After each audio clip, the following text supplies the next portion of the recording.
စံကင်းဆရာတော်ဘုရားကြီးထေရုပတ္တိ 6 ခိုင်ကြီးအညာမြေမှစုပြည့်စုံထွန်းအယ်ဒီတာအဖွဲ့မှပြုစုသောနဝမမြောက်ရွှေကျင်သာသနာပိုင်စံကင်းဆရာတော်ဘုရားကြီးဗဒ္ဒန္တာစန္ဒာဘိဝန္တာစာအုပ်အတိုင်းရွတ်ဖတ်ပူဇော်သည်အခန်း 6 ရွှေတောင်ကြီးဖြင့်ပြိုလဲပြီရွှေကျင်ကိုင်းကြီးဦးဆောင်နာယကမဟာနာယကနိကာယဥက္ကဋ္ဌအဂမဟာပန္တိတာကဝိအဆူဆူတို့၏ထွတ်ကောင်မဟာဝိသုဒ္ဓါယုံဆရာတော်ဘုရားကြီးကျမ်းမာရေးချို့ယွင်းလာမှုကိုအားလုံးကသတိထားစောင့်စားစောင့်ရှောက်ပြုစုနေကြရသည်1287ခုနှစ်နရောလမှစ၍ဖြစ်ပွားလာသောယောဂသည်အနှုတ်လက္ခဏာမပြတိုးလိုက်တန်းလိုက်ဖြင့်သာ1288ခုနှစ်နှစ်ဦးသို့ကူးလာခဲ့သည်အသက်ရွင်းယိုအအိုပိုင်းရောက်အိုနာပေါက်နေသောအချိန်မှာပင်ယောဂသစ်တစ်မျိုးဝင်လာပြန်သဖြင့်တပည့်ကြီးများစိုးရိမ်စိတ်မှာပိုကဲလာသည်သမားအကျော်မော်တို့ဖြင့်ယောဂကိုနှုတ်ကြ၏မဆုတ်ပေဆေးအမျိုးမျိုးထိုးကြသွင်းကြ၏မယွင်းပေထို့သို့သေမင်းနှင့်လက်ငင်းရှင်ပြိုင်အနိုင်လုနေကြရာမှသင်္ဃာရတရားတို့၏ဓမ္မတာမရှောင်သာသောလမ်းသို့1288ခုနှစ်ဝါဆိုလဆန်း8ရက်နေ့နံနက်9နာရီ10မိနစ်အချိန်တွင်လိုက်တော်မူရသည်တပည့်အသီးသီးတို့၏သံဝေကစကားညီးတွားကြပုံဆရာတော်ဘုရားကြီးပြန်လွန်တော်မူသောအခါသာသနာအတွက်အားပြတ်သွားကြသောလက်ယုံတပည့်ကြီးတို့သည်အောက်ပါအတိုင်းသံဝေကစကားအသီးသီးညီးတွားဝမ်းနည်းခဲ့ကြသည်စံကင်းဆရာတော်ဦးစန္ဒငါဆရာများတို့တွင်ဂိုင်းမြတ်ဥက္ကဋ္ဌဝိသုဒ္ဓါယုံမဟာမထေရမြတ်သာလျှင်ငါ၏ကိုးကွယ်ရာဖြစ်၏တမြေပြင်လုံးတွင်သည်မထေရမှတပါးကိုးကွယ်ရာဆရာမရှိပြီထိုမထေရကိုယခုအခါသက်ရှိထင်ရှားမတွေ့မြင်ကြရတော့ပြီထိုမထေရ၏ဩဝါဒကိုသာလိုက်နာကျင့်သုံးနေထိုင်ကြရတော့မည်အရှင်စာရိတ္တကဤသို့ညီးတွားခဲ့သည်မိဘုံကြီးငြိမ်းသည့်ပမာသမုဒ္ဒရာကြီးခန်းသလိုမြင့်မို့တောင်ကြီးပြိုသည့်အလားမထေတီကားမရှိတော့ပြီနေမင်းကြီးပမာကျဲအပေါင်းကိုခွာရှောင်၍အနောက်ဖက်နေဝင်တောင်သို့ဝင်ရောက်သွားသောအလားတပည့်ကျေတာယာများကိုစွန့်ခွာသွားရလေပြီအရှင်အက္ခဓမ္မာဘိဝန္တမထေရကဤသို့သတိစကားမိန့်ခဲ့သည်အချင်းတို့သေမင်းသည်အရှက်ကင်းလှ၏ဂုဏ်ရှိမရှိမသိဂုဏ်အနှစ်တို့၏တည်ရာမဟာသမုဒ္ဒရာအတွင်ထေအရှင်ကိုပင်အပါခေါ်ဆောင်သွားဖြစ်၏အချင်းတို့နွားသက်ယုံသို့ဆောင်ယူခံရသောနွား၏ခြေလမ်းတိုင်းသည်သေခြင်းအနီးသို့ကပ်ရောက်လာပြီးသည့်အလားငါတို့၏အနီးပသို့လည်းထိုသေမင်းသည်နေတိုင်းကပ်ရောက်လာချေပြီတကား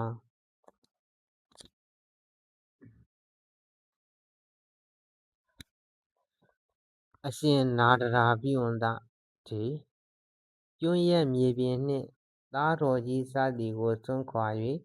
နတ်ရွာစံသည်စัจ जा မင်းကြီးအလားတပည့်အပေါင်းနှင့်ရွှေကျင်နိကာယကြီးကိုစွန့်ခွာ၍ဆရာတော်ဘုရားကြီးကြွတော်မူချေပြီ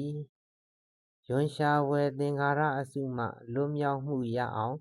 အားထုတ်သင့်လှပေ၏တကားအရှင်ကောသလဘိဝန္တထေပညာနိုအေးတိုက်ကြွေးတော်မူသောမထေရမြတ်တို့ကြောင့်လိမ္မာသောအဖြစ်သို့ရောက်ရပေ၏ရထိုက်သောအသိဉာဏ်ကိုကောင်းစွာပေးတော်မူခြင်းကြောင့်ဇာတိဉာဏ်ဖြင့်အရယူနိုင်ခဲ့၏ သီလသမာဓိပညာစင်ကြယ်တောက်ပသောဤကဲ့သို့သောမထေသည်ပင်ပျက်စီးရတုံသေး၏သင်္ခါရမှန်သမျှမမြဲကြပါတကားဖယားသာသနာကိုတောက်ပစေ၍နိကာယဖြင့်တိုးတက်စေလျက်ဂုဏ်အစုမြချမ်းထားခဲ့ပြီးလျှင်သံဃနာယကကြီးငြိမ်းပြောက်ခဲ့လေပြီသင်္ခါရတရားတို့သည်မခိုင်မြဲကုန်လူမိုက်တို့ကသာခိုင်မြဲ၏ဟုဆိုကြကုန်၏ထို့သို့ဂုဏ်ရှင်မထေ၏လိုဆန္ဒသည်ပင်ထိုသင်္ခါရတရားအစုတို့၌အလိုအတိုင်းမဖြစ်နိုင်ပါတကားဤသို့လျင်တပည့်ကြီးအသီးသီးထိတ်လန့်ကြောင့်ကြတံဝေကပွားဝမ်းနည်းစွာညည်းတွားကြကုန်၏ဝါဆိုရန်နီးကပ်နေပြီဖြစ်၍ဇာပနပူဇော်ပွဲသဘင်ကိုတပေါင်းလဆန်း12 ရက်နေ့အထိရွှေ့ဆိုင်းထားလိုက်ကြ၏ဒီကာလအတွင်းဆရာတော်ဘုရားကြီး၏ရုပ်ပုံတော်ကိုအသုံးအဆောင်များထားရန်ပရိဘောဂဌာနစေရိယကရပိဋကတော်များထားရှိရန်ဓမ္မဗန္ဓာဂါရိကပိဋကလျာအလောင်းတော်ထားရှိရန်စံချောင်းတရီရကရလေးဌာနအကျိုးပြီးသောအထိတ်အမှတ်အုတ်တိုက်ကြီးတည်ဆောက်ရန်နှင့်ကျေးရုပ်သွန်းခြင်းစသောကိစ္စများပြေပြောက်အောင်ဆောင်ရွက်ကြရန်ဆုံးဖြတ်ချက်ချကြ၏ထိုကိစ္စအလုံးကိုမဟာဝိသုဒ္ဓယုံနာယကများအားလွှဲအပ်ကြသည်ဇာပနအခမ်းအနားရောက်မှနိကာယဥက္ကဋ္ဌတမ္မုဒိသာသနာပိုင်ရွေးကောက်တင်မြှောက်ရန်လည်းဆုံးဖြတ်ကြ၏ဇာပနကိစ္စအစည်းအဝေးစဉ်ကအခြေအတင်ဆွေးနွေးခဲ့ကြပုံဆရာတော်ကြီးရဲ့ရုပ်ကလပ်အနားမှာစည်းဝေးတော့စီရှင်ဆရာတော်စတဲ့ခက်ရွယ်ရွယ်ပိုင်းကတစ်ဖက်လူကြီးပိုင်းကတစ်ဖက်ဖြစ်နေတယ်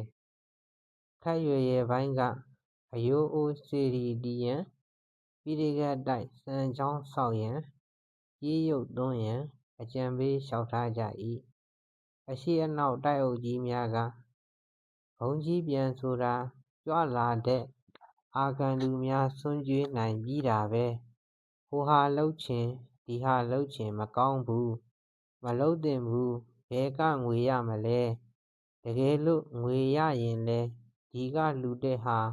ဟိုလူဟိုကလှူတဲ့ဟာဒီလှူလိုက်ပြီးတာပဲဟုမိန့်ပြီးပယ်ကြသည်ကျိုက်လက်ဆရာတော်ကြီးလည်းရှိတယ်ကျိုက်လက်ဆရာတော်ကြီးကတိုက်အုပ်တို့ပြောတာသဘောကျပြီး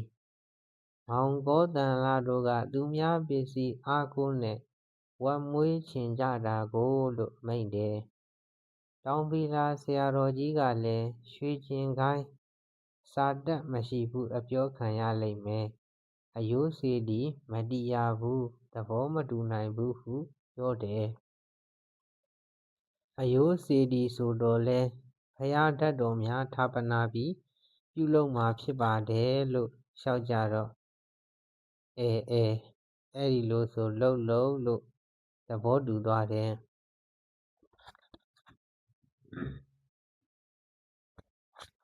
လူငယ်ပိုင်းကမလျှော့ကြဘူးဒီလိုနဲ့မပြီးနိုင်အောင်ဖြစ်နေတယ်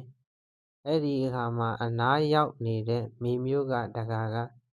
ဒီလိုလုပ်ကြပါဖယားအယိုးအိုးစေတီတီးမယ်ပိဋကစံချောင်းတိုက်တီးမယ်လို့မဆုံးဖြတ်ပါနဲ့အယိုးအိုးစေတီတီးခြင်းတယ်ပိဋကစံချောင်းတိုက်ဆောက်ခြင်းတယ်ကြေးရုပ်သွန်းခြင်းတယ်လို့သာဆုံးဖြတ်ကြပါတကားပေါ်လာလို့စေတီတီးပါရစေဆိုရင်ခွင့်ပြုလိုက်ပေါ်ဖယားမပေါ်လဲနေလိုက်ပေါ်ဖယားလို့အကြံပေးလျှောက်ထားတယ်နောက်လူငယ်တို့အကြံအောင်မြင်တယ်လို့စံကင်းဆရာတော်ကြီးကမိန့်တော်မူတယ်ပင့်စာရေးသားမှုနှင့်အခြားစာဖြင့်ရေးသားဆက်သွယ်ရန်ကိစ္စအလုံးကိုစံကင်းဆရာတော်အားနာယကအဖွဲ့ကတာဝန်ပေးသည်အရှိတိုက်အုပ်ကြီးပင့်စာရေးတာကရှည်လို့တို့ကိုလွှဲတာပဲဂုံတွေသိပ်ဖော်မနေပါဘူးရိုးရိုးတန်ဝေကဖြစ်လောက်ယုံရေးတာပဲဆရာတော် ကြီးရဲ့ဂုဏ်ကပေါ်ပြီးဆိုတော့အထူးဖော်မနေတော့ပါဘူးဟုမိန့်တော်မူသည်ဇာပနကိစ္စမဟာဝိသုဒ္ဓါယုံဆရာတော်ဘုရားကြီးရဲ့ဇာပနကိစ္စကိုမူလဆုံးဖြတ်ချက်အတိုင်း1288ခုနှစ်တပေါင်းလာဇန်12ရက်တနင်္ဂနွေနေ့မှစ၍ကျင်းပကတပေါင်းလာဇန်15ရက်ဗုဒ္ဓဟူးနေ့မှပြီးဆုံးစေခဲ့တယ်အရှိမဟာဝိသုဒ္ဓါရာမတိုက်အရှိပေါက်မုတ်ဝ၌ဝိသုဒ္ဓါအယိုးအိုးစေတီတည်ထားကိုးကွယ်ကြတယ်မြန်မာပြည်လွတ်လပ်ရေးခေတ်၌စေတီကိုပြန်လည်ပြင်ဆင်ကြသောအခါစံခင်းဆရာတော်ကကျပ်1000ထည့်ဝင်လူဒန်းပူဇော်သည်တတိယရွှေကျင်သာသနာပိုင်ဆရာတော်ဘုရားကြီး၏အန္တိမဇာပနကိစ္စပြီးစီးသောအခါရွှေကျင်ဂိုဏ်းကြီး၏ဦးဆောင်ဆရာတော်တို့သည်ရွှေကျင်နိကာယဥက္ကဋ္ဌသမ္မုဒိသာသနာပိုင်ရွေးချယ်ရန်အရေးကြီးလာသောဆုံးဖြတ်ချက်များကိုချမှတ်ကြရန်စဉ်းစားကြရတော့၏ကဏသမုဋ္ဌာဘကရွှေကျင်ဂိုဏ်းကြီးကိုအစအဦးပကတူတည်ထောင်ခဲ့သောရွှေကျင်ဆရာတော်ဘုရားကြီးသည်ပထမဆုံးရွှေကျင်သာသနာပိုင်ဖြစ်ခဲ့၏ဆရာတော်ဘုရားကြီးမရှိသည့်နောက်ဆရာတော်ဘုရားကြီးအလွန်အားကိုးရပြီးဘုရားသာသနာတော်တွင်စာပေအရာကိုယ်ကျင့်သိက္ခာအရာဂိုဏ်းကြီးနှင့်ယဟန်သံဃာတော်တို့ကိုဦးဆောင်ရာတွင်ပြိုင်ဘက်ကင်းလောက်အောင်လူချွန်ထက်မြက်တော်မူလာသောဆရာတော်ကြီးရဲ့ညာလက်ယုံမဟာဝိသုဒ္ဓါယုံဆရာတော်ကြီးကိုတညီတညွတ်တည်းဥက္ကဋ္ဌအဖြစ်ရွေးချယ်တော်မူခဲ့ကြသည်ကဏနာယကဆရာတော်ကြီးများရွေးချယ်မှုမှန်ကန်ခဲ့သည်စုစည်းတည်ဆောက်ခဲ့ပြီးသောရွှေကျင်နိကာယကြီးလျော့ပါးမသွားသည့်အပြင်တိုးတက်ဖွံ့ထွားကြီးမားကျယ်ပြန့်လာခဲ့သည်ထေရဝါဒသာသနာတော်တွင်ရွှေကျင်တပိသားသံဃာတို့သည်ကြီးညိုဖွယ်ရာဂုဏ်ဧကနှင့်ပြည့်စုံခဲ့ကြသည်မြန်မာပြည်အနှံ့ရွှေကျင်စာသင်တိုက်ပေါင်းမြောက်များစွာကိုအောင်မြင်ပြောင်မြောက်တည်ဆောက်နိုင်ခဲ့ကြသည်ရွှေကျင်ဆရာတော်ဘုရားကြီးကိုယ်တော်တိုင်ကပင်ဝိသုဒ္ဓါယုံဆရာတော်ကိုသူ့နေရာကိုဆက်ခံစေဖို့ရည်ရွယ်ရင်းရှိခဲ့သည်ရွှေရှေးထုံးနမူနာစဉ်အလားဘုရားရှင်သည်အဂတာဝကမဟာတာဝကအတိတိတာဝကတပိသံဃာများစွာထဲမှအရှင်မဟာကတ္တဗကိုရွေး၍သင်္ကန်းချင်းလဲလှယ်ဝတ်ယုံခဲ့သည်ရည်ရွယ်ချက်မှာဘုရားရှင်မရှိသည့်အနောက်သံဃာတော်များကိုဦးဆောင်မည့်ပုဂ္ဂိုလ်ဟု၍လူအများသိအောင်ဘုရားရှင်ကအတိမတ်ပြုယာရိပ်ပေးသတ်မှတ်ခဲ့သည့်သဘောဖြစ်သည်ဤနည်းအတိုင်းပင်ရှေးသူတော်ကောင်းတို့သည်နှုတ်ဖြင့်မမြုပ်ဘဲနမိတ်ပြတတ်ကြသည်ရွှေကျင်ဆရာတော်ကြီးသည်ဆုံးဖုံးပေးသောအခါတပါးသည်ဝိနည်းသိက္ခာနှင့်အညီအာဟာရေပฏิကူလတင်ညာဖြင့်ဖုံးပေးလေ့ရှိသည်အသားဟင်းများကိုရှောင်ရှားတတ်ပြီးငါးဟင်းများကိုပင်ခေါင်းအမည်ကိုယ်တန်တန်မပေါ်မှအထူးသဖြင့်အမှုန့်ဖြင့်မှဖုံးပေးလေ့ရှိ၏ထို့ကြောင့်ရွှေကျင်ဆရာတော်ကြီးသည်အေးအေးလူလူတရားနှလုံးသွင်း၍ဧကာတနိဒုတင်ဆောင်ကဖုံးပေးတတ်သည်ရွှေကျင်ဆရာတော်ဘုရားကြီးသည်တတ်တော်ရလာသောအခါလူနေရာဆက်ခံဖို့မှန်းထားပြီးမဟာဝိသုဒ္ဓါယုံဆရာတော်ကိုချီးမြှောက်တဲ့အနေနဲ့စွမ်းအတူခေါ်စားတော်မူတတ်သည်ဘုရားရှင်နှင့်အရှင်မဟာကတ္တဗထုံနှလုံးမူသည့်သဘောမျိုးဖြစ်ဟန်ရှိသည်ထို့ကြောင့်ပင်ရွှေကျင်ဆရာတော်ကြီးမရှိသည့်နောက်မဟာဝိသုဒ္ဓါယုံဆရာတော်ကိုရွေးချယ်နိုင်ခဲ့ကြခြင်းဖြစ်ပေသည်ဝိသုဒ္ဓါယုံဆရာတော်ကလည်းထီးကလဲလိုမင်းကလဲလိုသည်ထီးလိုမင်းလိုသာသနာပိုင်ကြီးဟုဆိုတော့ပါပေသည်ရှေးထုံးကိုနှလုံးမူ၍ဝိသုဒ္ဓါယုံဆရာတော်ကြီးကလည်းဒီပဲရင်ဆရာတော်ကိုစွမ်းအတူတူခေါ်၍စားခဲ့သည်ဒီလိုရည်ရွယ်တာပဲဟုစကိုင်းတောင် ကျစွာဆရာတော်ကြီးအမိန့်ရှိသည်ကိုမှတ်သားဖူးချသည်ထိုစကားနှင့်ဆက်၍စံခင်းဆရာတော်ကြီးကဤသို့မိန့်ဖူးသည်ရွှေကျင်ဆရာတော်ကြီးကမဟာဝိသုဒ္ဓါယုံဆရာတော်ကိုရည်ရွယ်တယ်ဆိုတာတို့ကိုယ်တိုင်ကြားဖူးတယ်1253ခုနှစ်ကထင်တယ်ရွှေကျင်ဆရာတော်ကြီးရှိမ်းမကားမှာရှိတုန်းကျောင်းအချင်းချင်းတစ်ပင်ခုတ်တာနဲ့ပတ်သက်ပြီးမကျေမနပ်ဖြစ်ကြတယ်ရွှေကျင်ဆရာတော်ထံရောက်လာသောရွှေကျင်ဆရာတော်ကြီးကရှိမ်းမကားရှိတောရတိုက်ရွှေဘုံပွင့်တိုက်သရက်ချောင်းချမ်းသာကြီးဆရာတော်များနှင့်မန္တလေးမဟာဝိသုဒ္ဓါရမဆရာတော်တို့ကိုဆင့်ခေါ်ပြီးတို့မရှိတဲ့နောက်ဥပစင်းတို့ပဲခုလဲတို့တည်ပြီးထားလိုက်ပေါ့ဒီကိစ္စကိုဆုံးဖြတ်ပါလို့မဟာဝိသုဒ္ဓါယုံကိုစေခိုင်းတယ်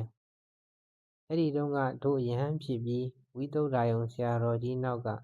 လိုက်ရလို့ကိုယ်တိုင်ကြားခဲ့ရတယ်ဒီပဲရင်ကိုလည်းမဟာဝိသုဒ္ဓါယုံဆရာတော်ကြီးကသူ့လက်အောက်မှာထားပြီးချီးမြှောက်တာပဲဟုမိန့်ခဲ့သည်ဒီပဲရင်ဆရာတော်သာသနာပိုင်ယခုလည်းကဏနိကာယကဏနာယကဦးစီးဆရာတော်များဖြစ်သည့်အည်ရှင်းပြေဝ၍မဟာဝိသုဒ္ဓါယုံဆရာတော်ကြီးရည်ရွယ်မှန်းထားရင်းရှိသောဒီပဲရင်ဆရာတော်ကြီးကိုရွှေကျင်နိကာယဥက္ကဋ္ဌအဖြစ်ရွေးချယ်ခဲ့ကြသည်ဒီပဲရင်ဆရာတော်ကြီးသည်တတိယရွှေကျင်သာသနာပိုင်ဖြစ်လာတော့သည်ထို့အပြင်အောက်မြန်မာနိုင်ငံတွင်တွဲဘက်ဥက္ကဋ္ဌအဖြစ်လိုက်ကဆန်ဆရာတော်ကြီးကိုလည်းရွေးချယ်ခဲ့ကြသည်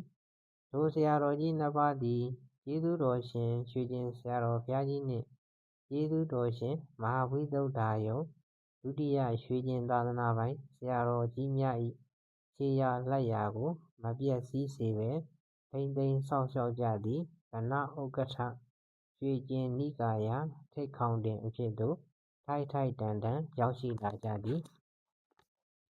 ရွှေကျင်နိကာယဗဟိုအဖွဲ့အသင်းအဖွဲ့ဂိုဏ်းကြီးတစ်ခုကိုအုပ်ချုပ်စီမံကွပ်ကဲရာ၌ဗဟိုသည်အရေးကြီး၏ဗဟိုချုပ်ကိုင်လှုပ်ရှားမှုဖြင့်အဖွဲ့အစည်းကြီးရှင်သန်ကြီးထွားရ၏ရွှေကျင်ဂိုဏ်းကြီးရှင်သန်ရေးအတွက်ဗဟိုအုပ်ချုပ်ရေးအဖွဲ့ကိုဖွဲ့ကြ၏ယခင်ကတိုက်အုပ်တိုက်ကျက်နှစ်ပါးဖြင့်အစဉ်ပြေခဲ့သော်လည်းကျယ်ပြန့်ကြီးထွားလာပြီဖြစ်၍အခြေအနေအချိန်အခါနှင့်အညီပြင်ဆင်ဖွဲ့စည်းရ၏တိုက်အုပ်ဆရာတော်ဗဒ္ဒန္တဝိစာဒတိုက်ကျက်ဗဒ္ဒန္တကောသလစံခင်းဆရာတော်ဗဒ္ဒန္တစန္ဒာဘိဝန္တာဗဒ္ဒန္တစာရိတ္တအဘယာရာမဆရာတော်ဗဒ္ဒန္တအကဓမ္မာဘိဝန္တဗဒ္ဒန္တနာဒရာဘိဝန္တဝိသုဒ္ဓါယုံတိုက်တဲ့နာယကကြီးများကိုမဟာနာယကများအဖြစ်ရွေးချယ်ကြ၏ဝါဆိုကျောင်းဘုန်းကြီးဥဟိတေတကဥနိဝရဥသောပါကဥပန္ဒိစပန်းတနော်ဘုန်းကြီးဥကုမာဒဥပညာဝန္တဥဝန္တဥတိန္ဒုကဥဇောတကတို့ကိုအနုနာယကအဖွဲ့အဖြစ်ဖွဲ့ခဲ့ကြ၏ပညာရေးဥဆောင်နာယကများ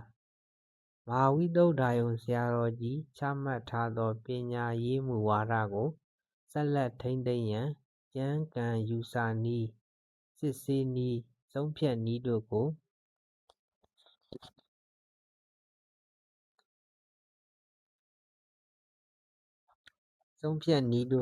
မပပျောက်စေရန်ပညာရေးလက်ရုံးတပည့်ကြီးများကတာဝန်ယူကြရ၏အရှင်စန္ဒာဘိဝန္တာအရှင်စာဒိဋ္ဌာအရှင်အဂဓမ္မာဘိဝန္တာအရှင်ဝိဇယသာမီဘိဝန္တာအရှင်နာဂရာဘိဝန္တာအရှင်ကောသလဘိဝန္တာတို့ပါဝင်ကြ၏ပိဋကတိုက်အုပ်ဘုန်းကြီး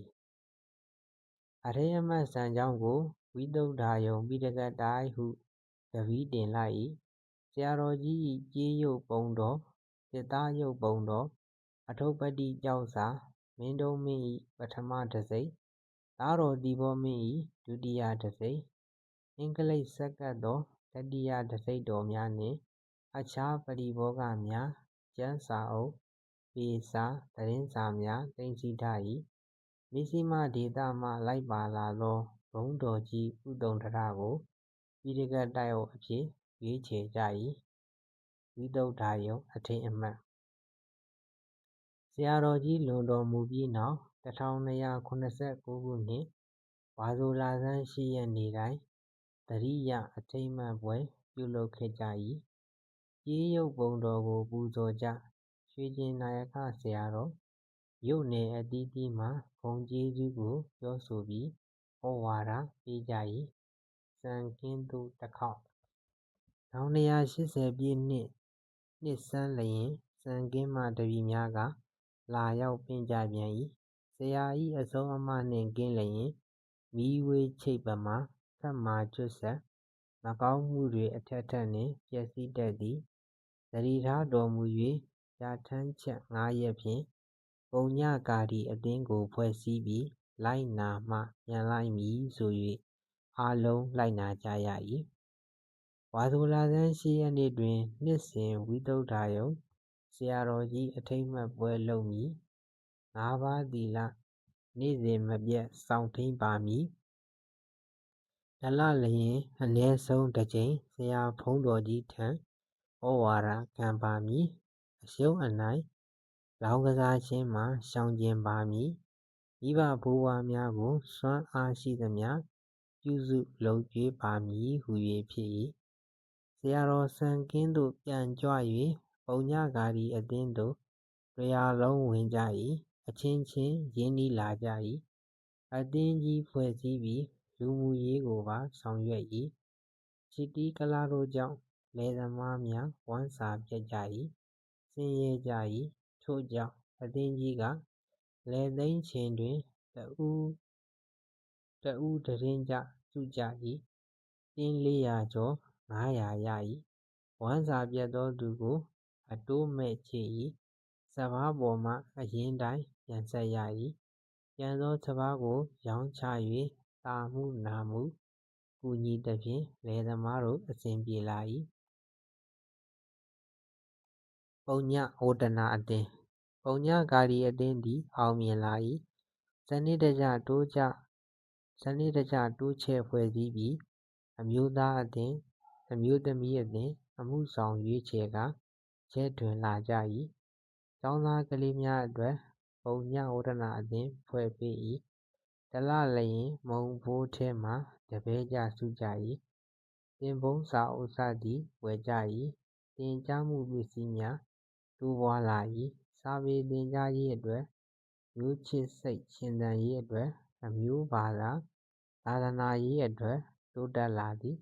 နောက်အခါတွင်ငွေပိုများကိုဘဏ်တွင်စုလာကြ၏ဤဟူသာယဟန်တော်ဆရာတော်စံကင်း၌သတင်းသုံးသည်ဟုသတင်းကြား၍ရန်ကုန်မြို့ကျောင်းတော်ရာရွှေကျင်တိုက်၌နေသောဤဟူသာယဟန်တော်ဥညာဏဝါဒရောက်လာ၏မြန်မာစာနှင့်ယမိုက်ကိုသင်ယူ၏မဟာဝိသုဒ္ဓါဓမ္မိကထေရုပတ္တိဓိပနည်းကျမ်းပြုအရှင်သီရိဓမ္မ၏တပည့်ဖြစ်၏ယခုအခါသီဟိုကျွန်းရွှေကျင်နိကာယ၏မဟာနာယကကြီးအဖြစ်ဒေမတဂောရလံသီတိရတနာရာမကျောင်းတိုက်၌ပြုလုပ်သောအစည်းအဝေးကရွှေကျင်ခိုင်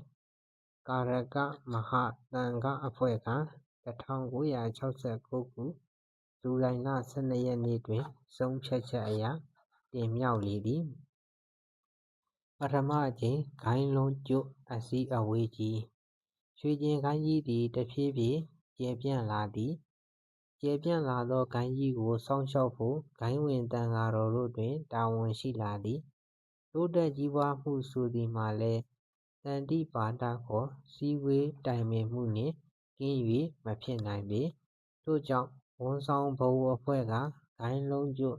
သံဃအစည်းအဝေးမဟာသန္တိပါဒပြုလုပ်ရန်ပန်ထားသည်1282ခုနှစ်ဝါဆိုလဆန်းပထမဝါဆိုလဆန်း8ရက်ဖြစ်၍မန္တလေးမြို့မ မဟာဝိသုဒ္ဓါယုံတိုက်သစ်၌ဖြစ်သည်စံခင်းဆရာတော်မှာကြိုတင်ကြွသွားရသည်အစည်းအဝေးကြီးက3 နှစ်တစ်ကြိမ်ကျမဟာတန်တိပါဒဂိုင်းလွန်ကျွတ်တန်ခါအစည်းအဝေးပွဲကြီးပြုလုပ်ရမည်ဟုဆုံးဖြတ်ခဲ့သည်ဇာတိရွာ၌ဝါဆိုတော်မူခြင်းအစည်းအဝေးကြီးပြီးစီးသောအခါမယ်တော်ကြီးကိုငဲ့ကွက်၍ဇာတိရွာလင်းရင်ရွာကျောင်းကြီး၌ဝါကပ်သည်ဆရာတော်ဝါကပ်သဖြင့်ဒကာဒကမတို့ဘာသာရေးပိုစိတ်ဝင်စားလာကြသည်ဝတ်ယုံရှိလျက်ဝတ်မတ်တတ်သက်ကြီးရှက်စရာဥပုပ်နေ့ရက်ညစာချက်သက်ကြီးရှက်စရာစသောသုံးမစာများဖြင့်လင်းရင်ဝတ်ယုံကြောင်းမိုးတောက်ဝတ်ယုံကြောင်းကုန်းကြီးဝတ်ယုံကြောင်းရှမ်းကုန်းဝတ်ယုံကြောင်းတို့၌လူစီကားလာသည်ဥပုပ်နေ့တို့၌သတင်းတီတို့ဖြင့်ကျောင်းတိုက်ပြည့်လျက်ရှိသည်ဆရာတော်သတင်းသုံးသောလင်းရင်ကျောင်းကြီးနှင့်ရွှေဘုံသာကျောင်းတို့၌သတင်းစဉ်ဘုရားပွဲများရှိသည်ဘုရားပွဲများ၏ပွဲတော်ကိုတက်လောဇေလှတော်တစ်ဦးတန်ဘုံလေဘောတာရကံကျွတ်ဟုအတူကောက်အမှတ်သားပြုထားသည်ဝါဆိုလပြည့်နေ့မှစ၍တတ်တော်ရဘုရားလောကထိပ်ပံဘုရားဇေတဝန်ဘုရား၏ပွဲတော်ဝါကောင်လ၌ဘုရားလှဘုရားတော်ဘုရားသစ္စာကူဘုရားရွှေဘုံသာကျောင်းဦးဘုရားပွဲတော်များတော်သတင်းလ၌ရွှေဘုံသာကျောင်းဘုရားထံရွှေဘုံသာဘုရားရေလေဘုရားဖိုးတော်ဘုရားပွဲတော်များသတင်းကျိုးလာဆန်း8 ရက်နေ့၌ဖိုးတာလဘုရားလပြည့်နေ့၌တတ်တော်ရဘုရားလပြည့်ကျော်8 ရက်ဖိုးတန်ဘုရားပွဲများရှိသည်ဆရာတော်ရှိသောအခါလင်းရင်ရွာတဝိုက်ဘုရားဖူးတရားနာဟောများစီကားလှသည်ဘုရားပွဲတော်များတွင်ရန်ဖြစ်မှုမဖြစ်စေရန်ဆရာတော်ကဤသို့ကြပြရေး၍ဆုံးမသတိပေးခဲ့ရသည်သစ္စာကူပွဲတော်ဖွင့်ပြီမှုနွဲပျော်ခွင့်လူဆုံးတွဲဖော်နှင့်လူဆုံးသည်မူတဖုံဟန်ခြင်းပြုပြင်မှုသူအတွင်မှာနုအရင်မိုးနက်ဖန်ဆင်းတီးအမှုကအစိုးငယ်ကြွပိုမှန်မှန်တင်းစမလိုထံပြင်းလို့ရံမကင်းချိတ်ဆောင်စေတီတော်ကျေတကိုးရဲ့ကြောင့်နွယ်အမျိုးမြင့်သူကရှောင်းသန္တရာဝတ်နှောင်ကိုလွတ်အောင်ကိထုမှုရေအမှုမှုမပိုးပြုကြကုသိုလ်နိဗ္ဗာန်စုပန်လျက်ဆိုသည်ဉာဏ်မက်ဖို့ရေချောင်းဉာဏ်မက်ဖို့ရချောင်းကွယ်လေဤသို့ဆက်ဆိုတော်မူခဲ့လေသည်မန္တလေး၌အမြဲသတင်းသုံးတော်မူခြင်း1285ခုနှစ်ပထမဝါဆိုလဆန်း8 ရက်နေ့တွင်မန္တလေးမြို့မဟာဝိသုဒ္ဓါယုံတိုက်သည့်ရွှေကျင်နိကာယဗဟိုဌာန၌ဒုတိယအကြိမ်မြောက်ရွှေကျင်ကိုင်းတန်ခါအစည်းအဝေးကြီးကျင်းပသည်အစည်းအဝေးပြီးသောအခါမဟာဝိသုဒ္ဓါယုံယွန်းကျောင်း၌သတင်းသုံး၍စာပေပို့ချခြင်းစသောဂိုင်းတာဝန်တိုက်တာဝန်တို့ကိုဆောင်ရွက်သည်ထိုနှစ်က1285ခုနှစ်ဝါကစ၍မန္တလေးမဟာဝိသုဒ္ဓါယုံတိုက်၌သာသတင်းသုံးတော်မူသည်1286ခုနှစ်တွင်ဝါဆိုကျောင်းသို့ပြောင်း၍သတင်းသုံးသည်1286ခုနှစ်တစောင်းမုံလတွင်စကိုင်းတောင်ယိုရတနာမန်အောင်ချောင်း၌နှစ်ထပ်တိုက်ကျောင်းကိုအလှူခံသည်အမြဲသတင်းမသုံးပေဝါကျွတ်သောအခါမှသာကြွရောက်သတင်းသုံးသည်ဇာတိမြေကစာပြန်ပွဲဆွေမျိုးများကိုစောင့်ရှောက်ရန်စာပေအမွေပေးလိုသည်ယောက်ျားလေးများမှာဘုန်းကြီးကျောင်းများတက်၍စာတက်ကြတော့လဲမိန်းကလေးများမှာမူစာမတက်ကြပေထို့ကြောင့်1286ခုနှစ်ဝါဆိုကျောင်း၌စတင်သတင်းသုံးသောနှစ်မှစ၍တပေါင်းလာတိုင်းလင်းရင်ကျောင်းတိုက်ကြီး၌ကျောင်းသူကျောင်းသားတို့အတွက် စာပြန်ပွဲပြုလုပ်ပေးသည်ပရိတ်တရားတော်မင်္ဂလာတရားတော်စသည့်သင်ရိုးစာများဖြစ်သည်လက်ရေးလှပြိုင်ပွဲကျင်းပပေးသည်ကဏ္ဍကိုလည်းပြိုင်တွက်ကြရသည်ဆရာတော်လာလျင်ပျော်ကြသည်ဆုတွေများများရအောင်ကြိုးစားကြသည်ထိုနှစ်35ရောက်အောင်သည်ဆုချသည်ခင်ပုတ်ငှက်သည်နေ့အခါ၌ကန်း၏ကြီးသည်ညအခါ၌ကန်း၏အတတ်ပညာမတတ်သောကင်းသောသူသည်မိုက်၍နေရောညပါကန်း၏ပရိယတ္တိသာသနာဟိတအသင်း၏ကိုးကွယ်မှုကိုခံရခြင်းလူမျိုးခြားလက်အောက်တိန်ညှိုးမိန်သိမ်နွမ်းပြိုယောင်တန်းနေသောပရိယတ္တိသာသနာတော်ကိုတရတအားကူညီရန်တိုင်ပင်၍1260ပြည့်နှစ်တွင်မန္တလေးသားတို့သည်ပရိယတ္တိသာသနာဟိတအသင်းကြီးကိုတည်ထောင်လိုက်ကြသည်စာမွေးပွဲကျင်းပဘွဲ့တံဆိပ်ကပ်ဆုတော်ငွေလှူဒါန်းကြ၏စံခင်းဆရာတော်ကိုလည်းပဋ္ဌာန္တစန္ဒာဘိဝန္တာပရိယတ္တိသာသနာဟိတဓမ္မာစရိယဘွဲ့တံဆိပ်ကပ်၍1288ခုနှစ်မှစ၍ဆရာအဖြစ်ကိုးကွယ်ကြလေသည်တတိယအကြိမ်ရွှေကျင်ခိုင်အစည်းအဝေးကြီးစံခင်းရွာ၌ရှိနေသော1284ခုနှစ်တွင်ပထမတိုက်အုပ်ဆရာတော်ကြီးဦးဝိစာရလွန်တော်မူသည်1289ခုနှစ်ပြာသိုလတွင်ရွှေကျင်နိကာယဥက္ကဋ္ဌမဟာနာယကဒီပဲယင်းဆရာတော်လွန်တော်မူပြန်သည်ထို့ကြောင့်1289ခုနှစ်တပေါင်းလတွင်တတိယအကြိမ်ရွှေကျင်ခိုင်အစည်းအဝေးကြီးကျင်းပသည်အစည်းအဝေးကြီးကနိကာယဥက္ကဋ္ဌအဖြစ်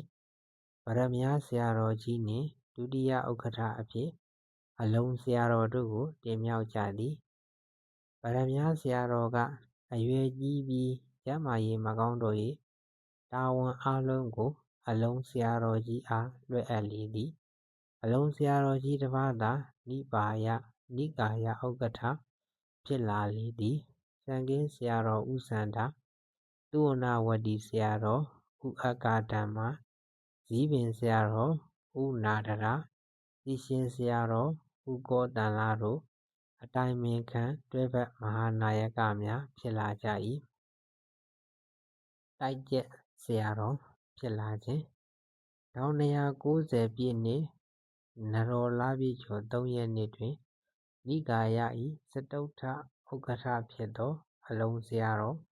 လွန်တော်မူသည်ထို့ကြောင့်ဥက္ကဋ္ဌ၏တာဝန်ကိုမဟာဝိသုဒ္ဓါယံတိုက်သည့်တိုက်အုပ်ဆရာတော်ဦးကောတန်လထေခေါင်းဆောင်သည့်ဦးကောတန်လမထေခေါင်းဆောင်သည့်မဟာနာယကအဖွဲ့ကအုပ်ချုပ်ရ၏အဖွဲ့ဝင်တိုက်ကျက်ဆရာတော်မှာဇီးပင်ဥနာဒရမှာလူဘဝရောက်နေ၏အဗယာရာမဆရာတော်ဦးအက္ခဓမ္မမှာဤဟူရောက်နေ၏စီရှင်ဆရာတော်ဦးကောတန်လမှာအိန္ဒိယရောက်နေ၏တိုက်အုပ်ဆရာတော်နှင့်စံခင်းဆရာတော်နှစ်ပါးသာဗဟိုဌာန၌ရှိနေ၏နိကာယဥက္ကဋ္ဌသစ်ရွေးရန်စတုတ္ထအကြိမ်ဂိုင်းလုံးကျွတ်သံဃာအစည်းအဝေးကြီးကျင်းပဖို့စီစဉ်ရ၏တိုက်ကျက်အဖြစ်စံခင်းဆရာတော်ကိုရွေးချယ်၏မော်လမြိုင်မြို့ပပဲတန်းရပ်ပုဂံတောင်ချောင်းတိုက်၌1291ခုနှစ်ကစုံလပြည့်ကျော်2ရက်နေ့မှစ၍4ရက်နေ့အထိ3ရက်တိုင်စတုတ္ထအကြိမ်အစည်းအဝေးကျင်းပသည်မန္တလေးမြို့အနီးရှိမကားမြို့ချမ်းသာကြီးဆရာတော်ဗတ္တန္တဇတိလမထေရကိုနိကာယဥက္ကဋ္ဌသာသနာပိုင်အဖြစ်တင်မြှောက်ကြသည်မေတော်ကြီးကံကုန်ခြင်းကစုံလတွင်ဂိုင်းအစည်းအဝေးကြီးပြီးဆုံးသောအခါမန္တလေးသို့ပြန်ကြွ၍ဝါဆိုလတွင်မေတော်ကြီးရှိရာလင်းရင်ရွာသို့ကြွတော်မူသည်1291ခုနှစ်ဝါဆိုလပြည့်ကျော်1ရက်နေ့တွင်မေတော်ကြီးကဝါဆိုသင်္ကန်းကပ်လှူသည်ညီမဝမ်းကွဲတော်သူဒေါ်ငွေညွန့်တို့အိမ်သို့ရွှေ့ပြောင်း၏ ဝါဆိုလပြည့်ကျော်1 ရက်နေ့ရောက်3 ရက်လောက်နေပြီးမကြာမီမယ်တော်ကြီးကံကုန်လေသည်အသက်86 နှစ်ရှိနေပြီးလပြည့်ကျော်7 ရက်နေ့တွင်ဈာပနကိစ္စပြီးလေသည်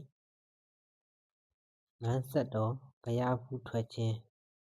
စစ်ကိုင်းတောင်ရိုးဝိပဿနာဆရာတော်၏ပင်လျှောက်ချက်အရ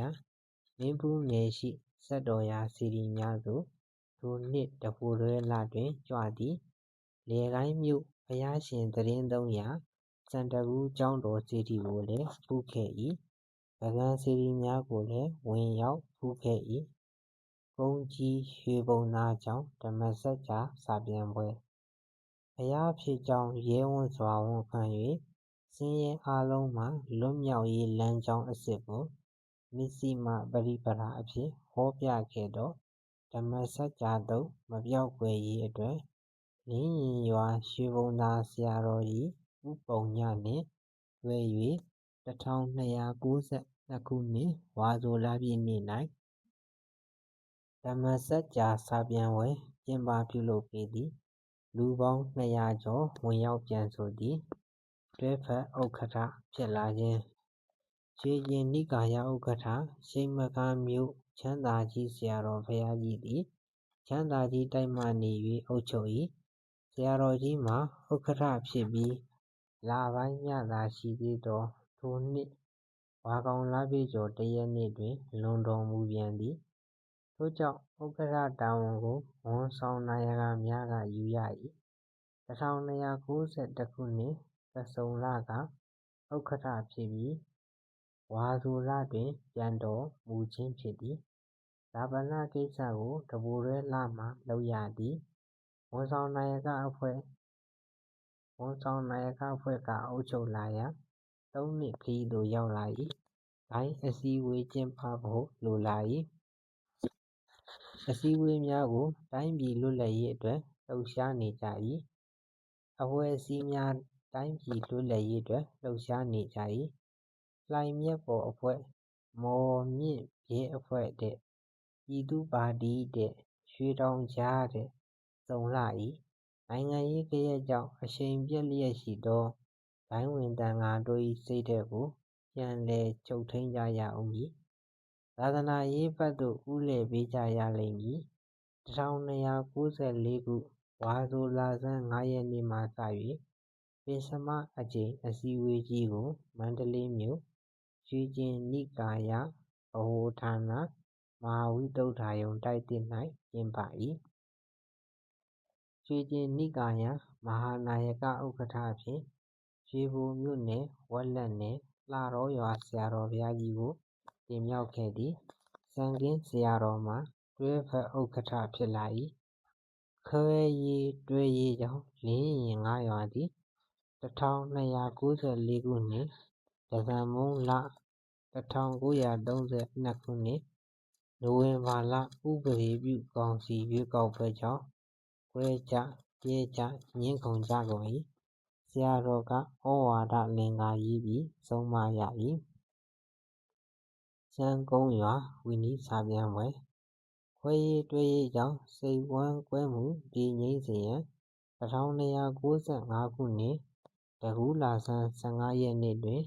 လင်းရင်ကျောင်းကြီး၌ဝီနီးစာပြန်ပွဲကျင်းပသည်ကြက်ခတ်ရွာစာပြန်ပွဲ1269 ခုနှစ်ကစ၍ဆရာတော်၏တပည့်ရှမ်းကုန်းရွာစာတိဝိသုဒ္ဓနေသောစကိုင်းနယ်မြေကြက်ခတ်ရွာ၌စာပြန်ပွဲကျင်းပ၏ဓမ္မစကြာပရိတ်မိမိတို့ရသည့်စာကိုပြန်ဆိုကြရ၏ထိုနှစ်လင်းရင်ကျောင်းကြီးတပေါင်းလစာပြန်ပွဲ၌46 ယောက်အောင်ကြသည်သာသနာဝန်ထမ်းများသို့ဆဋ္ဌမအကြိမ်ရွှေကျင်ခိုင်းသံဃာအစည်းအဝေးကို1298 ခုနှစ်တကူးလာဆန်း13 14 15 ရက်များ၌ရန်ကုန်မြို့မြို့မအမျိုးသားကျောင်းကြီးတွင်ကျင်းပသည်လောကဓာတ်ကျောင်းများ၏ဝါးမျိုမှုကြောင့်ဘုန်းကြီးကျောင်းများတွင်ကျောင်းသားမရှိသောအဖြစ်သို့ရောက်လာပြီးသာသနာဝန်ထမ်းယဟန်သာမဏေများပျောက်ကွယ်မလိုဖြစ်နေ၏ထို့ကြောင့် ကျောင်းသားပညာရေးကိုချမှတ်ပေးကြ၏သာသနာလုံးရှိသာသနာဝန်ထမ်းများကိုလည်းတင်ပြနှိုးဆော်ပေးကြသည်မိုးတောက်ရွာအဘိဓမ္မာစာပြန်ပွဲဥရောပတွင်ဂျာမနီအီတလီနှင့်အင်္ဂလန်ပြင်သစ်တို့စောင့်နေကြ၏အာရှ၌တရုတ်ပြည်ကိုဂျပန်ကဝင်လုနေ၏နယ်ချဲ့လက်အောက်မှလွတ်ရန်နယ်ချဲ့ခံတိုင်းပြည်များကကြိုးစားနေ၏ကမ္ဘာကြီးတစ်ခုလုံးဖွက်လောထနေ၏ဒုတိယကမ္ဘာစစ်ကြီးသို့ရှေ့ရှုနေ၏လွတ်လပ်ရေးရရန်မြန်မာကလည်းတိုက်ပွဲဝင်နေ၏1298ခုတပိုတွဲလတွင်ပေါက်တောက်ကျောင်း၌အဘိဓမ္မာစာပြန်ပွဲကြီးပြုလုပ်သည်သဒ္ဒါတက်တော့နှုတ်ဆော့သင်္ဂြိုဟ်တက်တော့စိတ်ပျော်ဖြစ်လာကြ၏အခန်းခွန်ရွှေကျင်သာသနာပိုင်ဆရာတော်ကြီးဘဝ1300ပြည့်နှစ်ဂျပန်ပြည်နဂါးနတ်အသင်းအရာရောက်သကဲ့သို့မြန်မာပြည်နဂနီအသင်းခေတ်စားလာ၏လူမွဲဒေကတထေးဖြစ်မည်တို့နဂနီသီချင်းလွှမ်းမိုးနေ၏1300ပြည့်နှစ်ဝါကောင်လတွင်ကုလားမြန်မာအဓိကရုဏ်းဖြစ်သည်တစ်နိုင်ငံလုံးပြန့်နှံ့သွား၏မန္တလေးရဟန်းတော်များကကုလားတရုတ်ဆိုင်ဈေးမဝယ်ရဟုဟောပြောကြရာ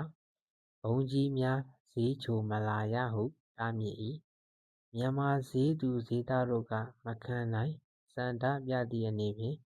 တဇန်မုန်းလပြည့်ကျော်9ရက်1938ခုနိုဝင်ဘာ17ရက်ကစ၍ဈေးချိုကိုတပိတ်မှောက်ကအိမ်တော်ရာ၌တဲထိုးတိုင်ထွက်ကြသည်ညဉ့်အချိန်ရဟန်းပျိုတို့ကထိုဈေးကိုစောင့်ရှောက်ကြ၏နတော်လပြည့်ကျော်12ရက်နေ့12နာရီအချိန်ဈေးချိုသို့ပြောင်းရွှေ့ကြသည်ရဟန်းပျိုတို့ကလိုက်ပါစောင့်ရှောက်ကြသည်တပိုတွဲလပြည့်ကျော်9ရက်နေ့ရဟန်းတော်9ပါးနှင့်လူ10ယောက်လှည့်လည်ဆန္ဒပြရင်းကျဆုံးသည်ထိုနှစ်၌စံကင်းရွာ၌ဆရာတော်ဝါဆိုသည်တပည့်ရင်းဖြစ်သောစံကင်းရွာဇာတိဥဥဒ္ဒါဟအားအပြီးအသက်ကျောင်းကိုလွှဲအပ်၍1301ခုနှစ်နှစ်ဆန်းလင်ဆန်းခြင်းမန္တလေးသို့ပြန်ကြွတော်မူသည်စံကင်းအလယ်တန်းကျောင်းကြီးဓမ္မာရုံကျောင်းမြောက်ဘက်ရှိဇရပ်ကိုစာသင်ကျောင်းအဖြစ်အသုံးပြု၍ဓမ္မာရုံကျောင်းသား43ယောက်ဖြင့်1300ပြည့်နှစ်ဝါကောင်လပြည့်ကျော်9ရက်ဗုဒ္ဓဟူးနေ့နံနက်12နာရီအချိန်တွင်စတင်၍အကြိုမူလတန်းကျောင်းဖွင့်လှစ်၏ဆရာတော်ဥဥဒ္ဒါဟအုပ်ချုပ်၏ကျောင်းသားများလာ၍ကျောင်းတွင်ဇရပ်များပါနေရာချပေးပြီးဘုန်းကြီးများပါကူညီပြသကြ၏1939ခု1299ခုဩဂုတ်လတွင်အဆိုတင်သွင်း၍1946ခုနှစ်1309ခုဖေဖော်ဝါရီလ22ရက်နေ့မူလတန်းကျောင်းဖြစ်လာ၏1952 1314ခုနှစ်တွင်အလယ်တန်းကျောင်းဖြစ်လာ၏လူထုပညာရေးဆန်ဆက်အမည်ဖြင့်ကျောင်းရန်ပုံငွေထောင်၍ကျောင်းကြီးကိုပြုပြင်၏ယခုအခါအထက်တန်းကျောင်းကြီးဖြစ်ရန်လုံးပန်းလျက်ရှိ၏ဆရာတော်၏ကျေးဇူးပင်ဖြစ်သည်ဆရာတော်နှင့်စစ်မီးတောက်ချိန်1303ခုနှစ်နတော်လပြည့်ကျော်6ရက်8ရက်12လ1941ခုနှစ်၌ဂျပန်တို့သည်အမေရိကန်ဟာဝိုင်ယီကျွန်းရှိပုလဲဆိပ်ကမ်းကိုဗုံးကြဲ၏ဗြိတိသျှနှင့်အမေရိကန်တို့ကိုစစ်ကြေညာ၍အာရှတွင်စစ်မီးတောက်တစ်ခုကိုမှွေလိုက်၏မန္တလေးတွင်ဆရာတော်သီတင်းသုံးနေ၏ရွှေကျင်နိကာယဥက္ကဋ္ဌမဟာနာယကသတ္တမရွှေကျင်သာသနာပိုင်မှာမစ္စည်းမယုံဆရာတော်ဘုရားကြီးဖြစ်၏သက်တော်ကြီးရင့်သဖြင့်ဥပဥက္ကဋ္ဌဆရာတော်များအားလွှဲထား၏တိုက်လက်မြို့မစ္စည်းမယုံတိုက်၌သီတင်းသုံးလျက်ရှိ၏ဥရောပစစ်သတင်းဂျပန်တို့စစ်အောင်ပွဲသတင်းများကိုအလုအယက်နားထောင်နေချိန်ဖြစ်၏ 1303 ခုနှစ် ပြာဆိုလဆန်း 7 ရက်နေ့ 23 ရက် 12 လပိုင်း 1941 တွင် မြန်မာပြည်သို့ စစ်မီးကူးလာ၏။ ဂျပန်လေတပ်မှ လေယာဉ်အစင်း 90 ခန့် ရန်ကုန်မြို့သို့ စတင်ဗုံးကြဲ၏။ လူများစွာသေကြ၏။ ထိုနေ့မှာပင် BIA ဗမာ့လွတ်လပ်ရေးတပ်မတော်စစ်ကြောင်း 4 ကြောင်းခွဲ၍ မြန်မာပြည်တွင်းသို့ ဝင်လာပြီး အင်္ဂလိပ်တို့ကို တိုက်ခိုက်၏။ မန္တလေးသည် အောက်ပိုင်းပြေးလာသော စစ်ပြေးဒုက္ခသည်များနှင့် ပြည့်နေ၏။ ဈေးနှုန်းတွေကလည်း တက်နေ၏။ မကြာမီပင် မန္တလေးသို့ စစ်မီးကူးလာ၏။ ၎င်းလဆန်း 5 ရက် 18 ရက် 2 လပိုင်း 1942 ခုနှစ်တွင် မန္တလေးနန်းတွင်းရှိ ဗမာပြည်အသင်းတိုက်ကို ဂျပန်လေယာဉ်များက ဗုံးကြဲချ၏။ မန္တလေးတုန်လှုပ်နေ၏။ လူများ စစ်ကိုင်းမင်းကွန်းတောင်ရိုးနှင့် ကျေးလက်များသို့ ပုန်းရန်ပြေးကြ၏။ ဆရာတော်ကလည်း မိမိဇာတိဖြစ်သည့် လင်းရင်ရွာသို့ သွားရောက်ရှောင်တိမ်း၏။ အားလုံး စစ်ဒဏ်မခံရဘဲ ငြိမ်းချမ်းနေ၏။ မန္တလေးသို့ 1303 ခုနှစ် နှောင်းတကူးလဆန်း 4 ရက် 3 ရက် 4 လပိုင်း 1942 ခုနှစ်တွင် အကြီးအကျယ် ဗုံးကြဲဒဏ်ခံရပြန်သည်။ တစ်မြို့လုံး မီးဟုန်းဟုန်းတောက် သေကြရ၏။ မြန်မာ့ယဉ်ကျေးမှုလက်ရာများ၊ ဘုန်းကြီးကျောင်းတိုက်ကြီးများ၊ မြတောင်ရွှေကျောင်းတော်ကြီးများ ဆုံးရှုံးခဲ့ရ၏။ 1304 ခုနှစ် ပုဇွန်လဆုတ် 2 ရက် 30 ရက် 4 လပိုင်း 1942 ခုနှစ်၌ အင်္ဂလိပ်တို့ မန္တလေးမြို့ကို လုံးဝလက်လွှတ်ရ၏။ စစ်ကိုင်းသို့ ဆုတ်ခွာပြီးနောက် အင်းဝတံတားကြီးကို ချိုးပစ်လိုက်၏။ ထိုနေ့၌ပင် ဂျပန်တပ်ဦးက မန္တလေးမြို့ကို သိမ်း၏။ 1304 ခုနှစ် နွေဦးလဆန်း 8 ရက် 21 ရက် 5 လပိုင်း 1942 ခုနှစ်တွင် ဒေါက်တာဘတ်မော် မိန့်ခွန်းပြောပြီး ဂျပန်ကို ယုံကြပါဟု တိုက်တွန်း၏။ မကြာမီ ဗမာရာဇဝင်ကို ရွှေကညစ်ဖြင့် ရေးရတော့မည်ဟု ပြောခဲ့သည်။ နွေဦးလဆန်း 7 ရက် 4 ရက် 6 လပိုင်း 1942 ခုနှစ်၌ ဂျပန်စစ်သေနာဘတီကြီး ဂျင်နရယ်အီရက ဗမာပြည်အုပ်ချုပ်ရေး စီစစ်မှုကော်မတီကို ဖွဲ့ပေး၏။ ဒုတိယဝါဆိုလဆန်း 5 ရက် 1 ရက် 8 လပိုင်း 1942 တွင် ဗမာပြည်အစိုးရသစ်ကို ဖွဲ့ပေး၏။ 1304 ခုနှစ်တွင် ဝါဦး၌ ဆရာတော်သည် လင်းရင်ရွာမှ မန္တလေး မဟာဝိသုဒ္ဓရုံသို့ ပြန်လည်ကြွရောက်သီတင်းသုံးခဲ့သည်။ သံဃာတော်တို့လည်း ကျောင်းသို့ ပြန်ကြွလာ၏။ စာအံသံတို့ ကျန်ပေါ်လာ၏။ အခြေအနေငြိမ်သက်သော်လည်း စစ်ပွဲက မပြီးသေးပေ။ 1304 ခုနှစ် တော်စလင်းလဆုတ် 5 ရက်နေ့တွင် မဟာမိတ်တို့ မန္တလေးသို့ စတင်ဗုံးကြဲ၏။ ဝါတွင်းမှာပင် သံဃာတော်တို့ ဘေးကင်းရာသို့ ပြောင်းရွှေ့ကြရပြန်သည်။ ထိုအချိန်က ဆရာတော်သည် စစ်ကိုင်းတောင်ရိုး ရတနာမာန်အောင်ချောင်းသို့ ပြောင်းရွှေ့ခဲ့သည်။ ဝိပဿနာကျောင်း၌လည်း သီတင်းသုံးတတ်၏။ 1304 ခုနှစ် ပြာဆိုလဆန်း စတွင် ဝိပဿနာကျောင်းဆရာတော် နေထိုင်မကောင်းဖြစ်လာပြီး ပြာဆိုလဆန်း 10 ရက်နေ့တွင် ပျံတော်မူ၍ 1304 ခုနှစ် ပြာဆိုလမှစ၍ 1315 ခုနှစ် ဝါဆိုလအထိ ဝိပဿနာကျောင်း၌ သီတင်းသုံးနေထိုင်တော်မူ၏။ ဂျပန်ခေတ်သာသနာရေး ဂျပန်ခေတ်တွင် ဗမာပြည်အစိုးရအုပ်ချုပ်ရေး တစ်နှစ်ပြည့်သည့်နှစ် 1315 ခုနှစ် ဝါခေါင်လဆန်း 1 ရက်နေ့တွင် ရွှေပြည်စိန်လွတ်လပ်ရေးပေး၏။ ဒေါက်တာဘမော် အဓိပတိဖြစ်လာ၏။ ရန်ကုန်မြို့ ဗုဒ္ဓသာသနာပြုအဖွဲ့ကြီးက ကြီးမှူး၍ ရိက္ခာပေါင်းစုံ ညီညွတ်ရေးလုပ်၏။ သတ္တမအကြိမ် ရွှေကျင်ဂိုဏ်းအစည်းအဝေးပွဲကြီး 1307 ခုနှစ် ဝါဆိုလဆန်း 6 ရက် 1945 ခု ဩဂုတ်လ 7 ရက် အောက်တိုဘာလ 14 ရက်နေ့၌ ဒုတိယကမ္ဘာစစ်ကြီး ပြီးဆုံး၏။ ရွှေကျင်ဂိုဏ်းအစည်းအဝေးကြီး မလုပ်နိုင်သည်မှာ 10 နှစ်ရှိပြီ။ သတ္တမအကြိမ်အစည်းအဝေး ပွဲကြီးကို1308ခုနှစ်တပေါင်းလပြည့်နှစ်၌ပြုရန်ဆုံးဖြတ်ခဲ့၏ရှမ်းပြည်တောင်ပိုင်းတောင်ကြီးမြို့အောင်မြေသာစီကျောင်းတိုက်၌ပြုလုပ်၏ကြွခါနီး10 ရက်အလိုတွင်မှမျက်စိရောဂါကပ်ရောက်လာသဖြင့်အစည်းအဝေးသို့မကြွနိုင်ဘဲဆေးကုနေရ၏အစည်းအဝေးသို့နိကာယဥက္ကဋ္ဌဖြစ်သောကျိုက်လတ်မဇ္ဈိမာရုံဆရာတော်ကြီးမကြွရောက်နိုင်1309ခုနှစ်တွင်စံခင်းဆရာတော်သည်မဟာဝိသုဒ္ဓါရုံတိုက်၌ဝါကပ်တော်မူသည်ထိုနှစ်ဝါကောင်လဆန်း2 ရက်စနေနေ့1947ခုနှစ်ဇူလိုင်လ19 ရက်နေ့တွင်ဗိုလ်ချုပ်အောင်ဆန်းနှင့်အာဇာနည်ကြီးများကျဆုံးခဲ့သည်1309ခုနှစ်ပြာသိုလပြည့်ကျော်9 ရက်1948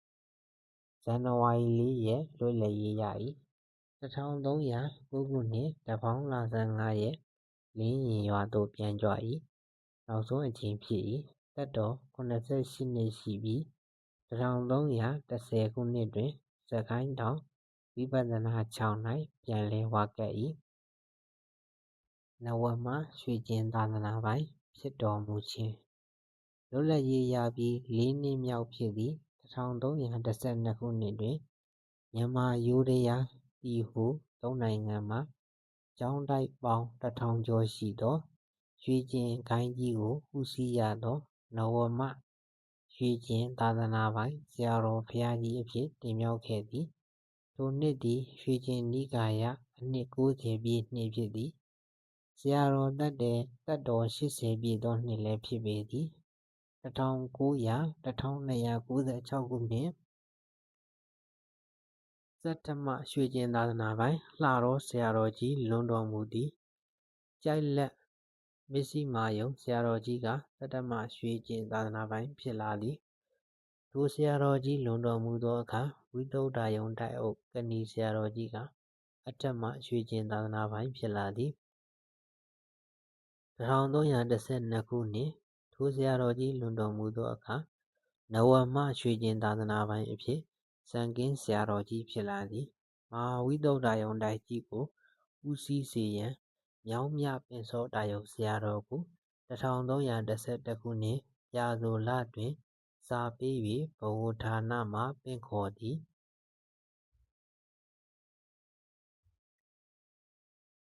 ရွှေကျင်နိကာယသံဃအစည်းအဝေးကြီးများရွှေကျင်သာသနာနှစ်ပေါင်း112နှစ်အတွင်း111နှစ်အတွင်းရွှေကျင်နိကာယသံဃအစည်းအဝေးပွဲကြီးပေါင်း10 ကြိမ်တိတိကျင်းပခဲ့သည်သာသနာပိုင်ဖြစ်၍2 နှစ်မြောက်ဖြစ်သော1314ခုနှစ်၌စကိုင်းတောင်မဟာကန္တာရုံကျောင်းတွင်ပထမအကြိမ်ရွှေကျင်နိကာယသံဃအစည်းအဝေးပွဲကြီးကျင်းပခဲ့သည်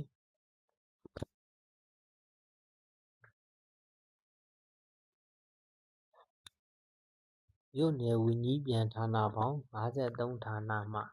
သံဃကိုယ်စားလှယ်ပေါင်း900ကျော်ပါဝင်တက်ရောက်ခဲ့သည်1310ပြည့်ခုနှစ်18ခုနှစ်တွင်ပဲခူးမြို့၌နဝမအကြိမ်1325ခုနှစ်မန္တလေးမြို့၌ဒသမ အကြိမ်အစည်းအဝေးပွဲကြီးကျင်းပခဲ့သည်သာသနာပိုင်ဆရာတော်ကြီးသည်သက်တော်ရာကျော်သည့်အထိသတိဆွဲမြဲလျက်ထက်မြက်သောဉာဏ်တော်ဖြင့်အရာရာမှာပင်ဦးဆောင်မှုပေးနိုင်သည်မှာအလွန်ထူးခြားလှသည်အဘိဓဇမဟာဒဋ္ဌကုတုတံဆိပ်တော်ကိုခံယူတော်မူခြင်း1315ခုနှစ်တွင်အဘိဓဇမဟာဒဋ္ဌကုတုဝတ်တံဆိပ်တော်ကြီးကိုထိုက်ထိုက်တန်တန်ဆက်ကပ်နိုင်ခဲ့သည်1315ခုနှစ်ဒုတိယဝါဆိုလဆန်း9 ရက်1953ခုဇူလိုင်လ18 ရက်နေ့စနေနေ့တွင်သမ္မတကြီးအိမ်တော်၌နိုင်ငံတော်အစိုးရကဆက်ကပ်သည်စတ္ထသံဃာယနာတင်ရန်အဆိုပြုသူမှာဝန်ကြီးချုပ်ဦးနုကိုယ်တိုင်ဖြစ်သည်သက်တော်83နှစ်ရှိပြီးမျက်စိမှုံဝါးနေလေသည်လူမျိုးစုလွှတ်တော်နာယကကြီးစစ်ရွှေတိုက်ခါ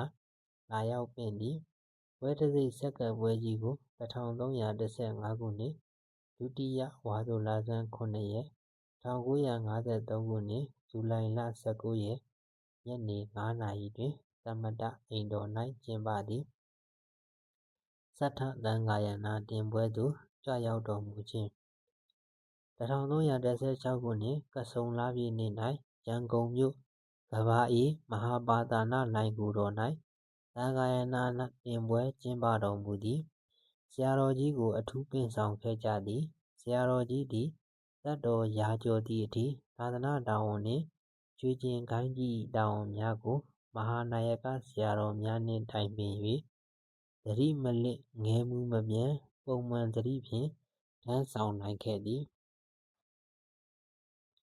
ဘဝနီဂုံအဆုံးသတ်လေပြီ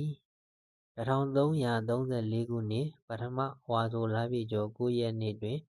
ဆရာတော်ကြီးအခြေအနေအနည်းငယ်ပြတ်လာသည်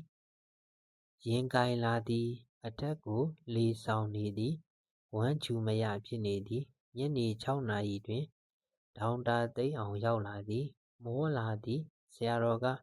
ဆေးတောက်ရန်ညင်းသည်လေခံ၍ပိုဆိုးလာသည်နောက်သတိလစ်သွားသည်ပထမဝါဆိုလပြည့်ကျော်10 ရက်နေ့5 ရက်9 လပိုင်း1982 ခုနှစ်နေ့9 နာရီခန့်သွေးတိုင်းဆေးထိုးလုပ်သည်ဒေါင်တာမြမြဝင်ဆေးသွင်းရန်ကြိုးစားသည်အမောငြိမ်သလိုဖြစ်လာပြီး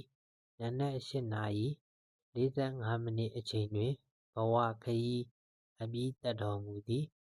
သက်တော်102 နှစ်သိက္ခာတော်82 ဝါတပည့်များဝမ်းနည်းပက်လက်ဖြစ်ကြရသည်အလယ်တိုက်ကြီးအပေါ်ထပ်မှကြေးဝိုင်းအချက်120 ချက်တီးခတ်ပြီးနဝမရွှေကျင်သာသနာပိုင်သက်တော်ရှည်စံကင်းဆရာတော်ဘုရားကြီးမျက်ကွယ်ပြုသွားပြီဖြစ်ကြောင်းကြေညာလိုက်သည်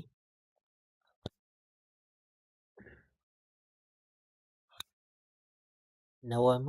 ရွှေကျင်သာသနာပိုင်စံကင်းဆရာတော်ဘုရားကြီးပြုစုတော်မူသည့်ကျမ်းဂန်များ